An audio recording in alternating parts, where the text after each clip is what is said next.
Well, maybe you were one of the thousands of commuters impacted by a 4-hour closure on Line 1 yesterday afternoon, left waiting in the rain for shuttle buses. But for one group of riders, shelter from the weather wasn't an issue. Dozens were stuck inside a subway car at the heart of the problem, and they got a rare look inside the TTC tunnels.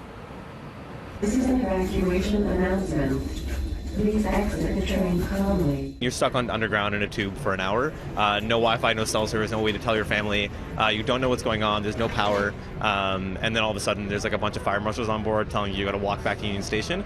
So that was definitely stressful. Daniel D'Souza was on his way to a meeting near St. Andrews Station Wednesday afternoon. But what was supposed to be a 10-minute ride from Dundas Station turned into a much longer ordeal. The subway slowed down, then stopped.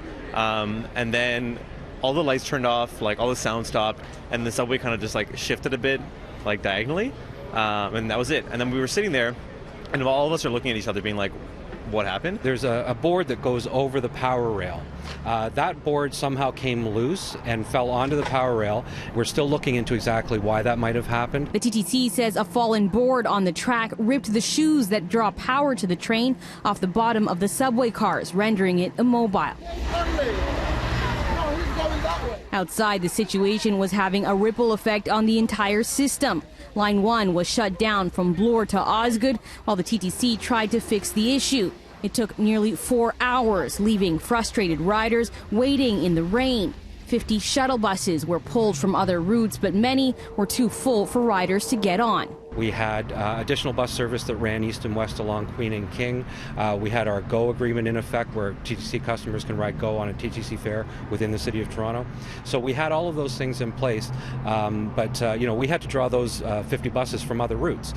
So there was impacts on those routes. So anytime there's a delay of any length, it's inconvenient for sure. Meanwhile, Daniel and fellow passengers were anxiously waiting to find out what was going on.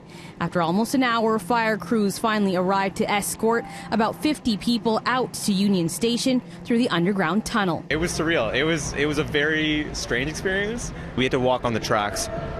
We had to step between the tracks a couple times.